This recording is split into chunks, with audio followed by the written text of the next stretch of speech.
গুণ্ডাৰ লগত মিতিৰালি বন্ধ কৰক। গুণ্ডাৰ লগত মিতিৰালি বন্ধ কৰক। 14 বছৰীয়া শিশুক ন্যায় দিব নোৱাৰা প্ৰশাসন মুৰ্দাবাদ। 14 বছৰীয়া শিশুক ন্যায় দিব নোৱাৰা প্ৰশাসন মুৰ্দাবাদ। জিলা প্ৰশাসনৰ কাম নাই।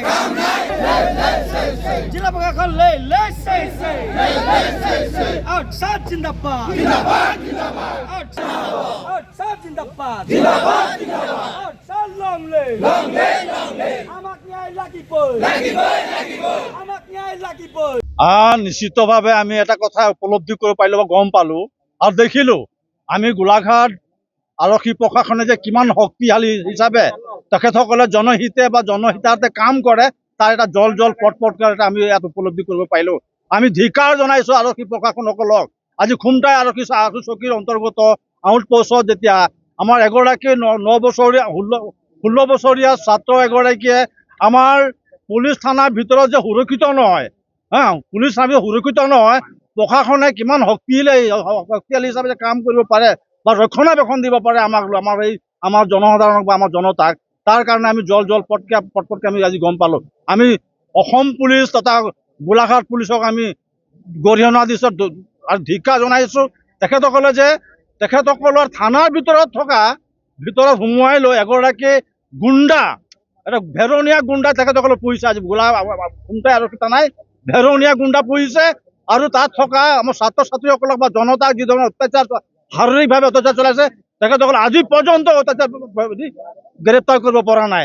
আমি ধিক্কাৰ দিছোঁ আৰক্ষী প্ৰশাসনক, খুমটাই, কমৰগাঁও আৰু গোলাঘাট প্ৰশাসনক আমি ধিক্কাৰ জনাইছোঁ। আমি নিশ্চিতভাৱে আজি প্ৰতিবাদ আৰক্ষীৰ বিৰুদ্ধে হয়। তেখেতসকলৰ কোনো কাম নাই।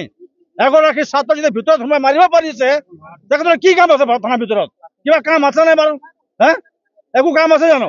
গতিকে সেই আৰক্ষীসকলক আমি নিতম দায়িত্বত থকা কৰ্মৰত থকা আৰক্ষীসকলক অতি শীঘ্ৰে বৰ্খাস্ত কৰিব লাগিব। ৱাছিম খানক গ্ৰেপ্তাৰ কৰি জেললৈ প্ৰেৰণ কৰিব লাগিব আৰু যিসকল ব্যক্তিক 5জনকে গ্ৰেপ্তাৰ কৰিছে ইতিমধ্যে বাকীসকলক গ্ৰেপ্তাৰ কৰিব লাগিব আৰু উচিত তেখেতসকলক শাস্তি প্ৰদান কৰিব লাগিব।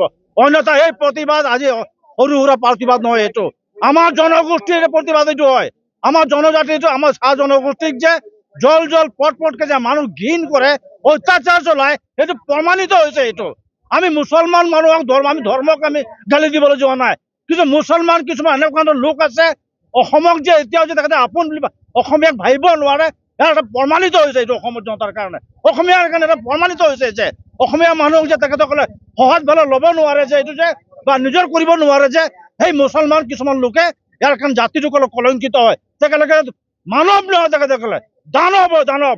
আজি তালিবানী যে কৈ তেখেতৰ যিজনে এই ল'ৰাজনক অত্যাচাৰ চলাই ভিতৰত সোমাই নাঙঠ কৰি তেখেতৰ গুপ্তাংগত অত্যাচাৰ চলাইছে, সেই অত্যাচাৰ আমি সহ্য কৰিব নোৱাৰো।